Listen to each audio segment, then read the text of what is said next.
Good morning. Welcome to worship with the community of First Unitarian Church of Omaha. I'm Shari Woodbury, the congregation's minister. Whether you're attending online or in person, on Sunday morning or later in the week, I'm glad you have chosen to join us for worship. From the Latin, worship means to remember that which is of worth. And so we regather each week in community as we ground ourselves once again in our values. A special welcome to visitors. This congregation is a community of all ages and abilities. It's a community with a rainbow of gender and sexual identities. It's a community of diverse cultural and class backgrounds. We draw from many different sources of inspiration and share common liberal religious values. Whoever you may be, we welcome you to bring your whole self into this space. If you're joining us online, I encourage you to create a YouTube account and sign in when you attend online. This will allow you to participate in things like joys and concerns using the comment feature. All are also invited to subscribe to our channel and share videos that you like with others who might find that it speaks to their lives. I'm trying something new this morning. In recent years, our Unitarian Universalist communities have been collaborating and sharing resources more than ever, a trend that only increased during the pandemic. Several months ago, I formed a sermon co-op with a group of colleagues from around the country. And this morning, I'll draw from the co-op for the first time.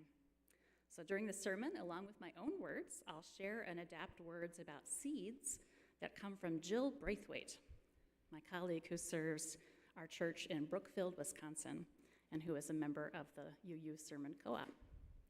I appreciate the support of the Board of Trustees for this experiment. The Sermon Co-op is just one more way to practice our value of interdependence as UUs, sharing inspiration in a spirit of abundance and mutuality as we learn from one another and help each other grow. I've got two announcements today. We'd like to remind you that the UU The Vote team is sponsoring an educational session on the Mandate for Leadership, the Conservative Promise, at noon today in the church sanctuary. So right here, if you want to come back up after coffee hour, you can catch that. You can attend this to learn more about the policy agenda for Project 2025. So if you've heard about this and you want to have a better understanding of what's that really about, what might it do, you can come to this, this educational session here in the sanctuary at noon. And I believe we have an auction announcement as well.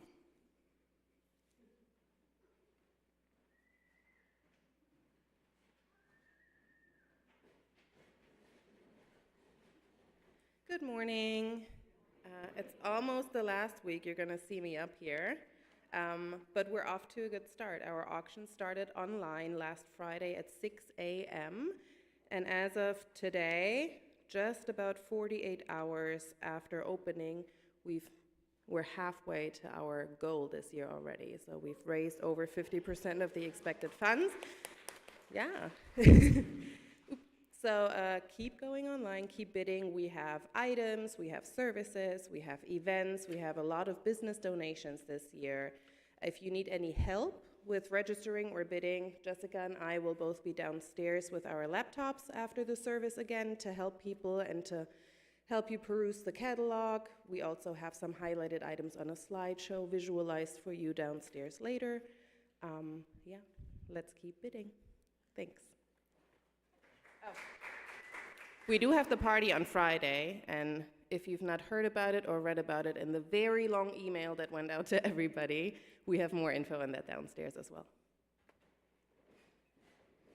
Thank you. Don't miss the party. Fun, fun. Okay, let's see. Our church occupies the traditional treaty lands of the Omaha and Otoe, Missouri tribal nations whose sovereignty existed long before the state of Nebraska. We also extend our respect to other tribes native to Nebraska, including the Ponca, the Winnebago, and the Santee Sioux, and many others indigenous peoples represented in our area. Let us all continue to educate ourselves and support causes, charities, and rights of indigenous peoples in the area.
At this time, I invite forward Terry Lynn Brewer to light the flaming chalice.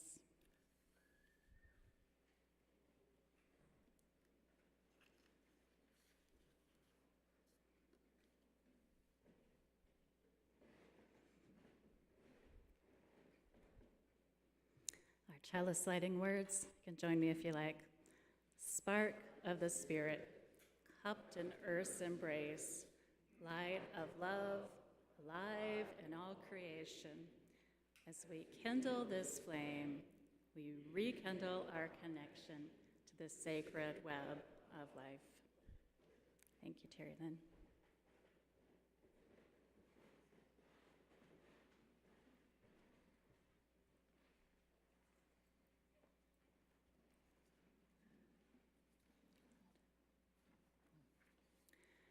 Here we are in our circle again, a circle of vision and reflection, a forum for deciding and empowering.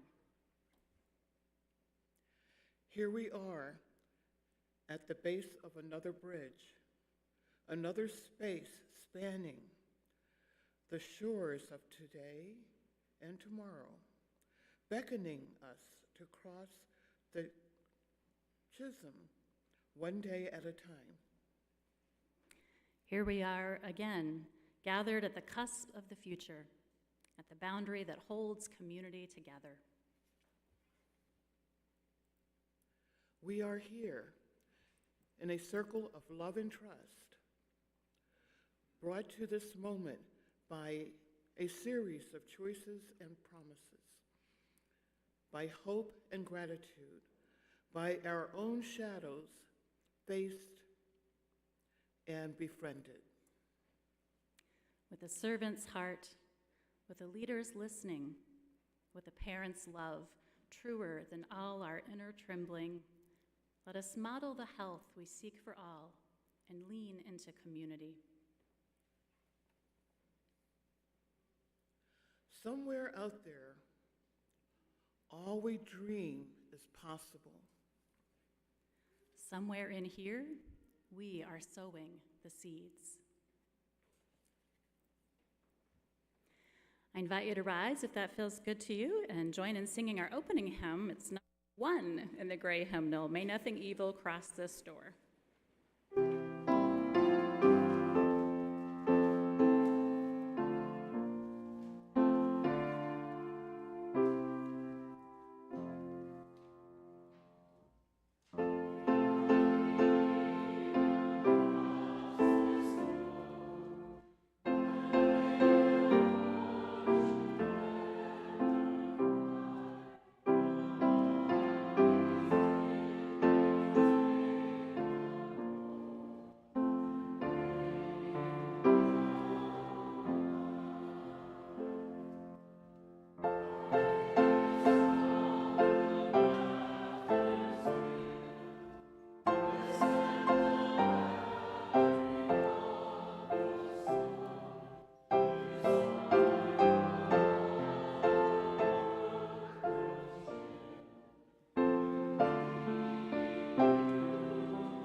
With our new year in religious education well underway, this morning we will dedicate our teachers.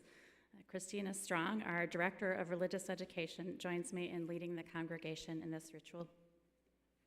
On this day, we honor our teachers, advisors, and facilitators, the people who have dedicated themselves to supporting children and youth in their faith development as Unitarian Universalists. In support of this work, all of us covenant with one another, children, teachers, parents, and congregation. Let us take this moment to recognize the importance of the task we are about to undertake and the sacredness of trust we are given. In this multi-generational community, we understand that all of us have a role in caring for the welfare of our children and youth, as well as in continuing our own spiritual journeys. Today, we are recommitting to the well-being of our young people by making a promise to each do our part. As we do this, let us remember that we teach not only by the lessons we say aloud, we teach also, all of us, by the power of our relationships with one another, and by the way we model the authentic, ongoing development of our own spiritual lives at every age. When our own light shines bright, those with whom we share community cannot help but catch some of that spark. At this time, we invite forward all of the teachers, advisors, and facilitators who are present in the building.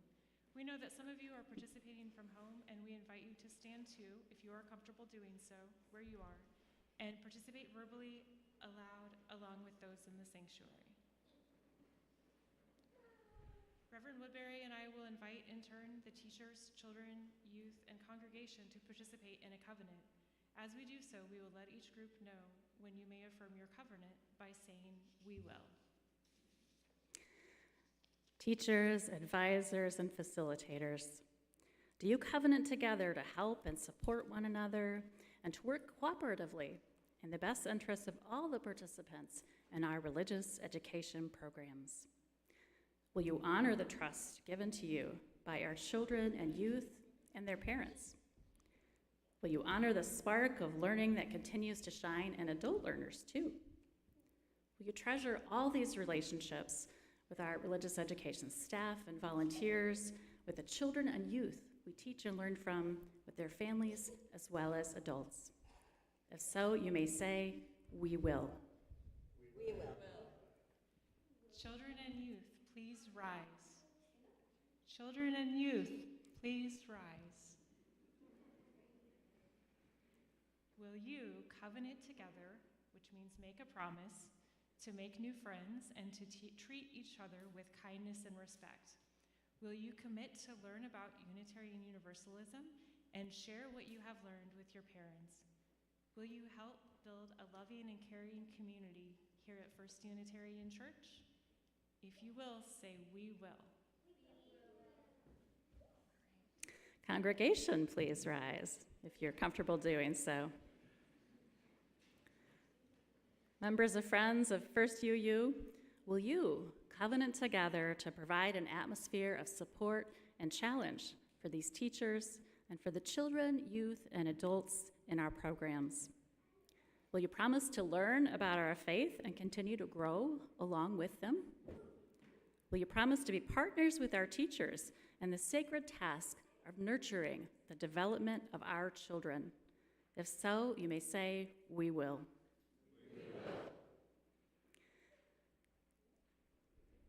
It is our honor to serve you and journey with you on this path of learning and development. We promise to be there for you and to work with you, as together we support the growth of love and understanding, freedom, and spiritual connection with children, youth, and adults. This we will do. And we will sing you out, and you may all be seated.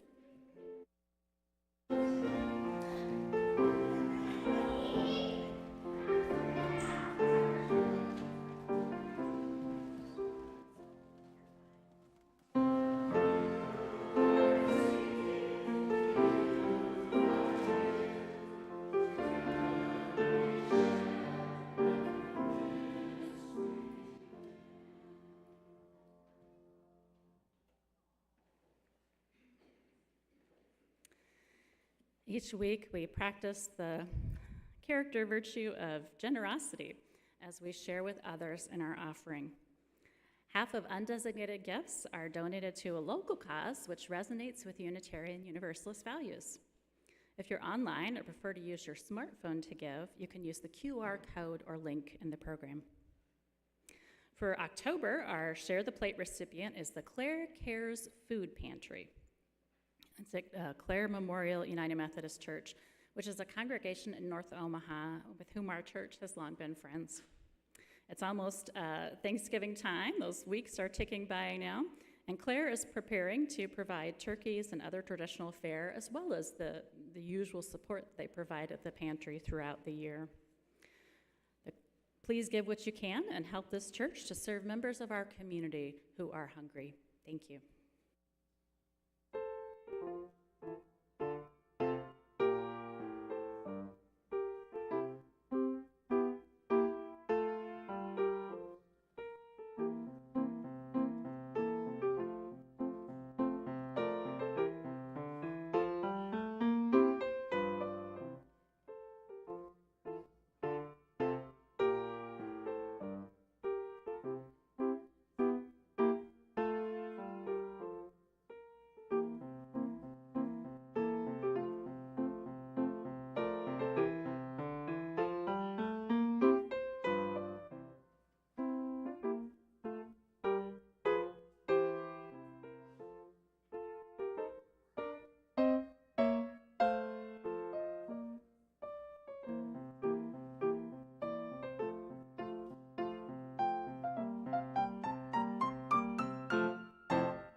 On the wings of this music, we moved into Joys and Concerns, which is a time every week to share those things that are lifting us up, as well as those challenges we face, so that we may share them and support one another.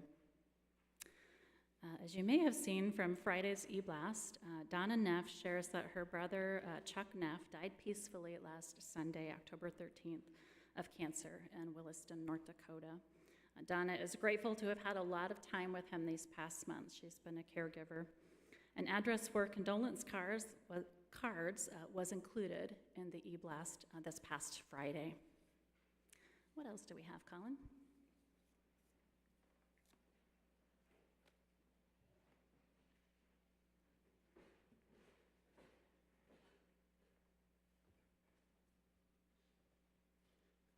From Sarah Copeland, saying a big thank you to all auction volunteers and especially the data entry team. They've been working hard on getting all items entered for our online auction this year, a great display of dedication.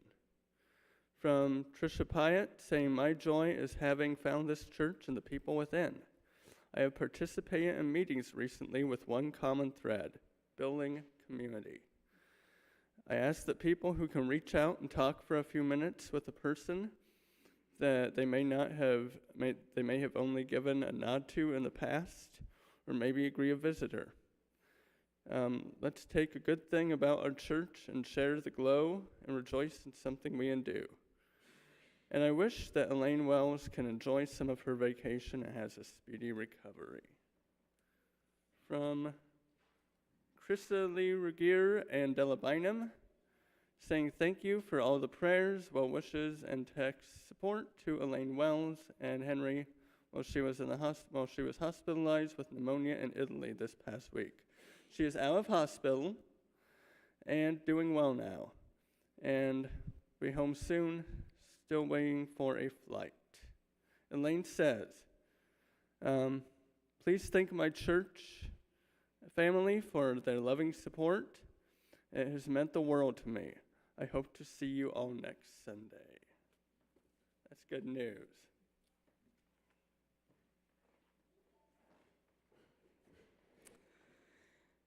As we hold in the heart of this community, all of those joys and concerns, as well as others that may be held privately, I invite you to sing with me number 123, Spirit of Life.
Invite you into a continued time of contemplation. You might make yourself comfortable in your seat as you take a deep breath if you find that calming. And you may actually want to keep your eyes open this time so you can view the meditation images. In this autumnal season, seeds are abundant. The cycle of life starts over as seeds are released, dropped onto the ground, blown in the wind, eaten and carried and deposited in new places by creatures. As you gaze at the images of seeds that appear, I invite you to notice the different kinds of seeds, their colors, textures, and shapes, the landscape in which they live.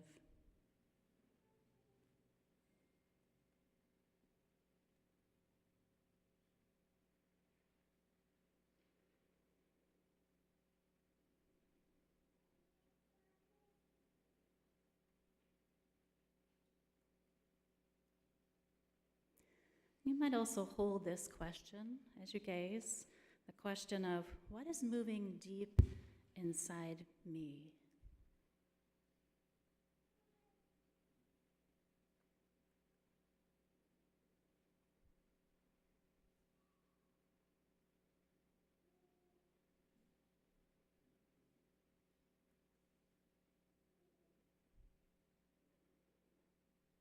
What seeds are stirring, ready to drop into my life?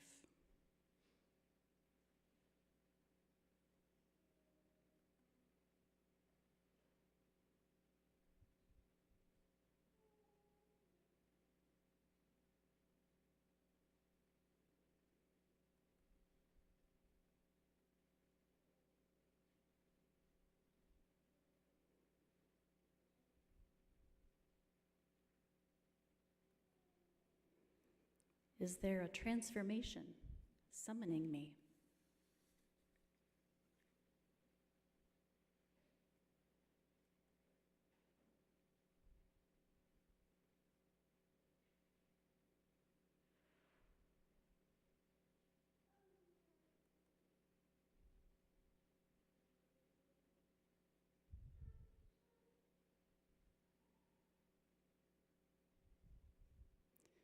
And if you're so moved, you might jot down on your order of service anything that's coming up for you, the seeds that are ripe in you.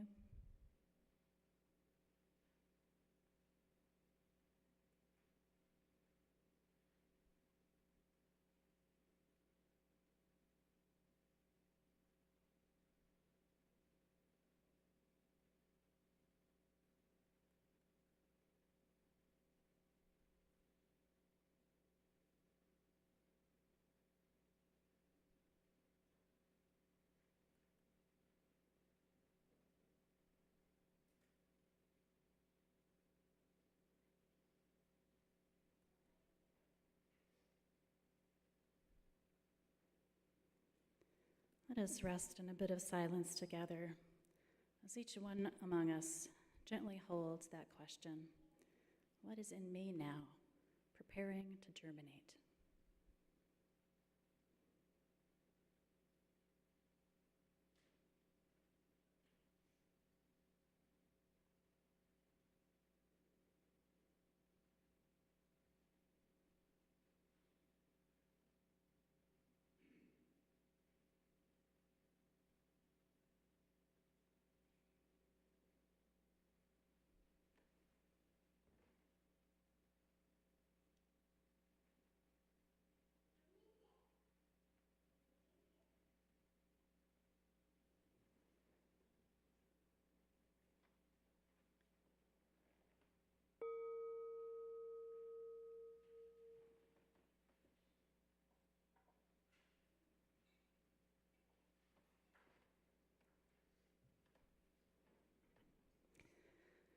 Lately, when I'm out walking, I notice seeds everywhere. Have they caught your eye? Bright berries, acorns, walnuts, grasses, grains, and weeds. The gourds that adorn so many porches are full of seeds, as is the dried Indian corn often displayed this time of year. Even as we harvest the fruits of the growing cycle, the process begins again. What might seeds have to teach us about growth and transformation? How might any one of us be like a seed?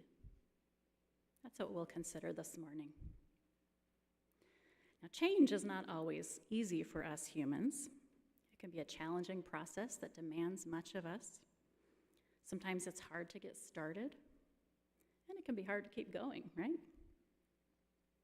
But in our lives, as in nature, every change starts with a tiny kernel of possibility, a seed. Surely a seed is not so intimidating. So how do we human beings go about transforming ourselves and our lives? As you consider how one of your seeds might fulfill its potential in your life, let us reflect on 4 steps of change demonstrated by seeds. Step 1, sense that a new reality is possible. For a seed, this is not necessarily conscious, so far as we know.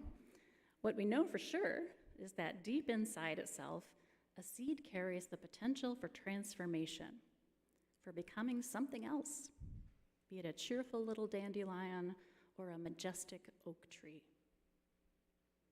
Enzymes lie dormant inside a plant seed. When they get activated by the seed absorbing water, it sets off a process of growth. And we too have within us all sorts of potentialities for transformation. If we're seeking a change of some kind, if we're feeling restless, dissatisfied, it behooves us to listen deeply for what our own change-making enzymes or intuitions could be telling us about what kind of transformation we seek. Seeds are patient with this step, and so must we often be patient in this preparatory stage of transformation. In the memoir Lab Girl, author Hope Jahren writes this about the patience of seeds. A seed knows how to wait. Most seeds, Jahren writes, wait for several years before starting to grow. A cherry seed can wait for 100 years with no problem. What exactly each seed is waiting for is known only to that seed. Some unique trigger combination of temperature, moisture, light, and many other things is required to convince a seed to jump off the deep end and take its chance, to take its one and only chance to grow.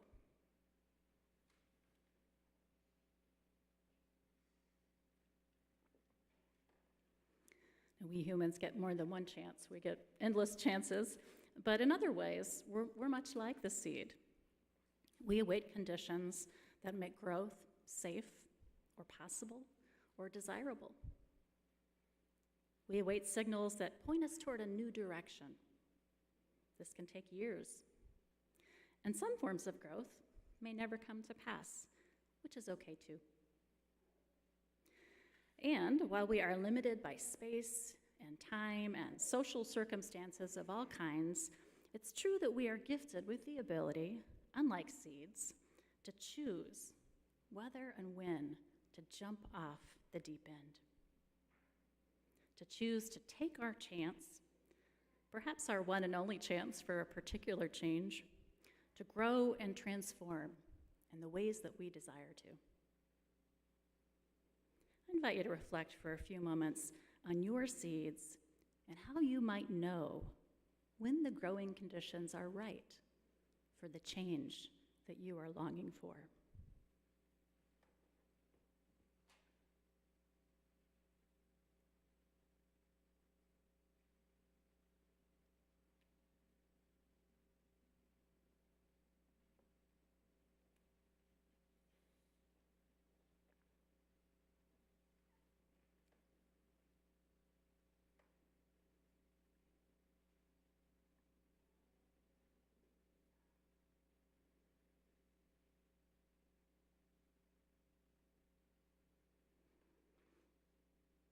You ready for step 2? There's some space and some questions on the back of your order of service if you want to jot anything down that's coming to you, by the way. Step 2 is fall apart. Fall apart.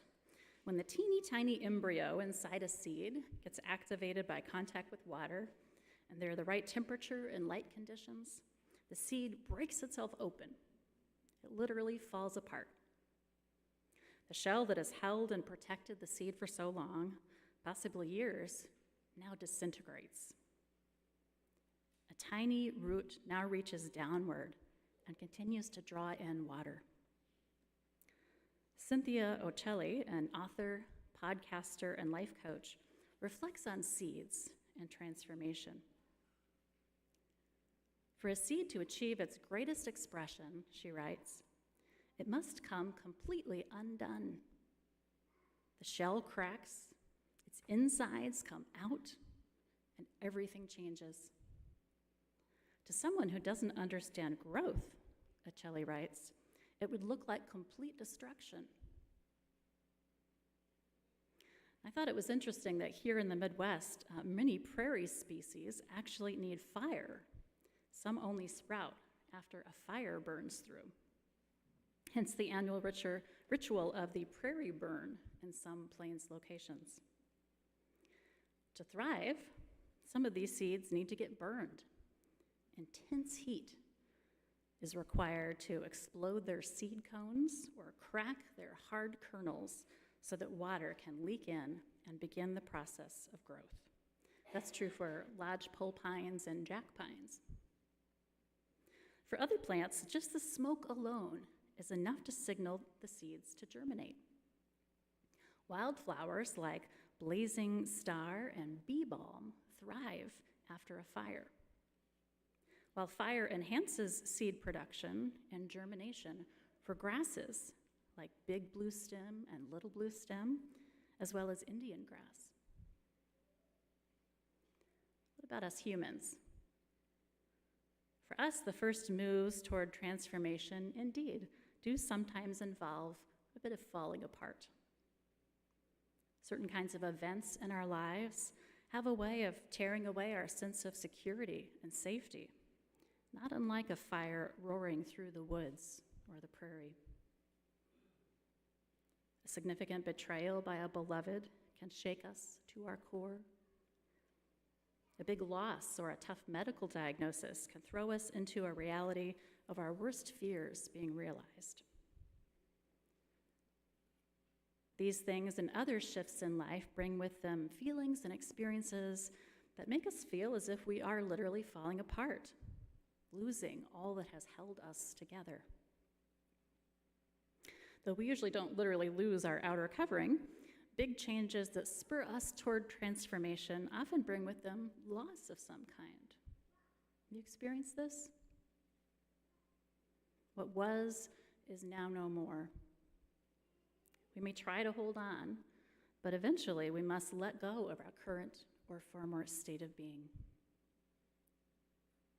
We may find that we must let cracks form in our shell and let the old sealed up version of ourselves fall away. This is what makes room for transformation to continue. Years ago, I learned a little song that this whole metaphor reminded me of called Small Brown Seed. And I'd like to teach it to you if you're willing. I don't know the composer. I'll sing through the whole thing once, it's very short, and then I'll teach it to you a couple lines at a time. Okay, so it goes like this. Small brown seed, dark, damp earth, hungry for the light of fire, driven by a deep desire, summon the will, crack the shell, grow, grow. Let's try that just a couple lines at a time. I'll sing and then you can echo. You ready? Only if you want to. Small brown seed, dark, damp earth. Small brown seed, dark, damp earth. Hungry for the light of fire, driven by a deep desire. Hungry for the light of fire, driven by a deep desire. Summon the will, crack the shell, grow, grow. the shall grow, grow. Should we do it all together? Small brown seed, dark damp earth, hungry for the light of fire, driven by a deep desire, summon the will, crack the shell, grow, grow. All right, I see a whole sanctuary full of seeds ready to grow. Let's pause, and you can reflect on how your seed, whatever you're thinking of as a transformation, might go about cracking the shell within you.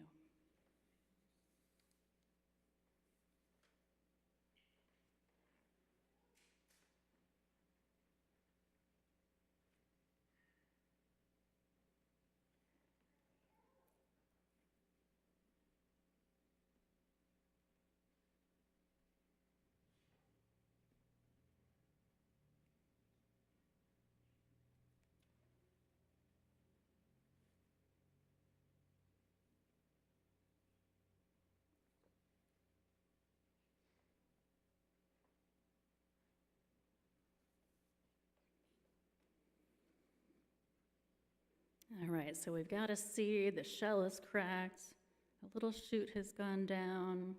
I wonder what happens next. Step 3, feed yourself. As a seed's roots grow, more roots, and they expand deeper into the soil to gather water and nutrients. A shoot emerges from the top of the broken open seed, and it reaches upward, it pushes through the soil.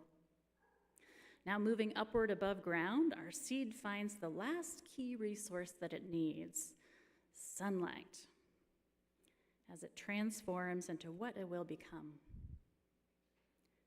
We too draw on the soil of our foundations as we undergo transformation, our grounding of our faith, our communities, our bookshelves, our dear ones' support and loving witness.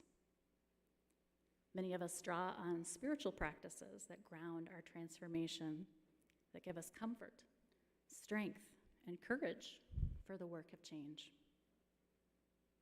For example, when I find myself in a very new situation or a particularly stressful period, my anxiety or fatigue might spike. I might get stuck in my head. It's harder to concentrate, and the lure of binging on Netflix or chocolate increases. I'm sure it's just me. And that's when I know I need to ground myself. I need belly breathing. I need to be out in the woods, maybe talking to a friend or a confidant. That's when I need to pray or meditate or do yoga. That's when I give myself hot soup and herbal tea. When the fire comes into my life, I look for ways to get back in touch with my own center. I may need to be reminded that what I bring, what I am, will be enough, and others will bring their gifts too. And then I can be present in the moment, grounded by the strong roots of my faith and my web of support. In this next silence, I invite you to consider how you feed the roots and leaves of your little sapling. What nourishment helps you grow when you are undergoing transformation?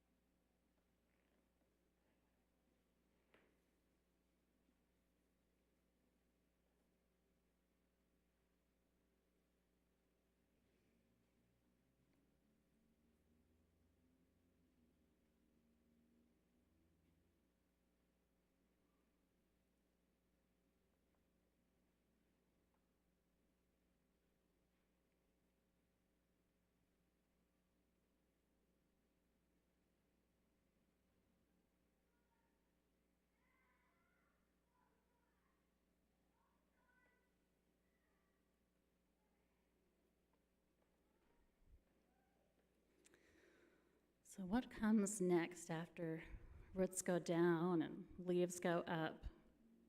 Depends on what kind of plant it is, I guess, but we're going to say that step 4 is it's time to flower, time to bloom.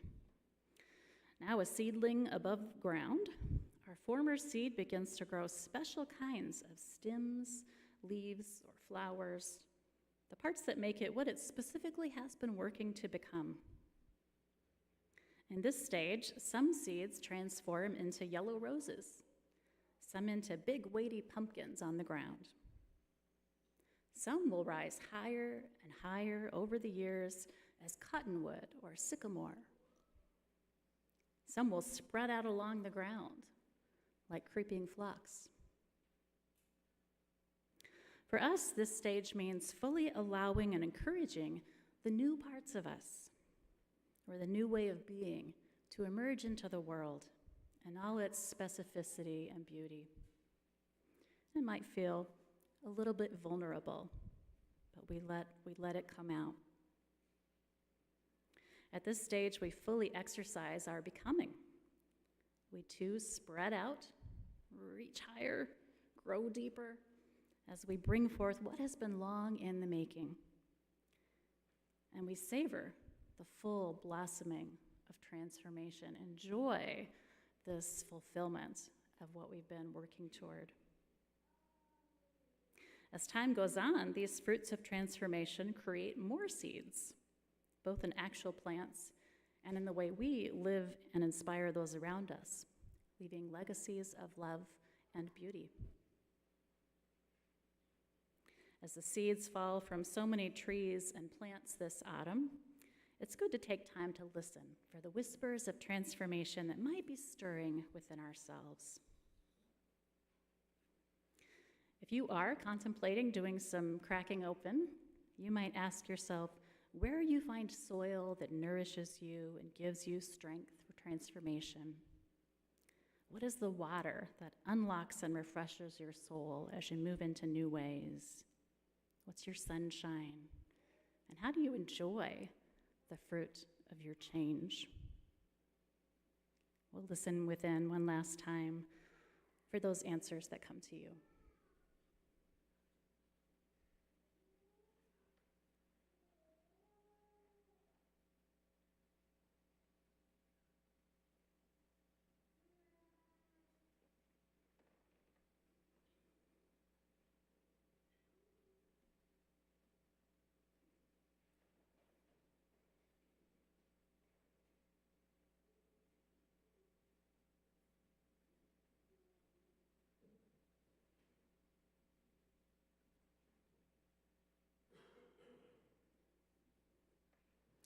If you are interested in sharing about your own seed reflections at coffee hour, I'll be sitting at one of the round tables. Those who gather around can talk with each other and share what came up for you about the transformation that you are nourishing or would like to nourish in your own life. May we each be inspired by the power hidden in the smallest seeds and by the questions about our own transformation. May we each be blessed as we learn to be like a seed. May it be so. Amen. I invite you to rise for our closing hymn, number 368. Now let us sing.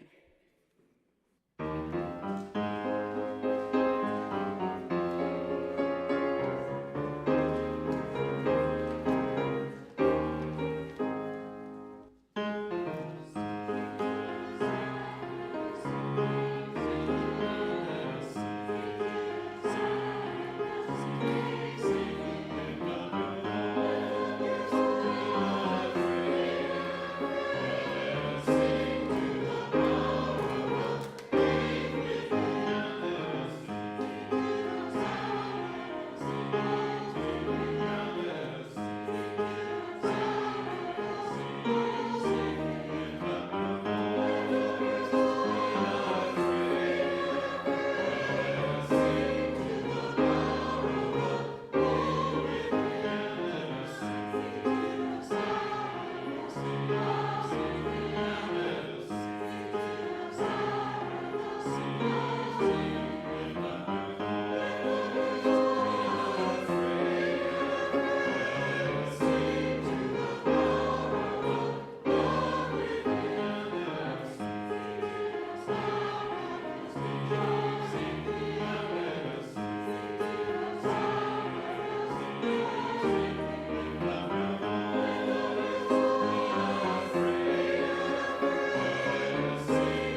a blessing of darkness and light. Blessed is the dark in which our dreams stir and are revealed. Blessed is the dark of earth, where seeds come to life. Blessed are the depths of the ocean where no light shimmers, the womb of all earthly life. Blessed is the light into which we awake, the light that sparkles on the waters, that calls the tree forth from the seed and calls the shadow forth from the tree.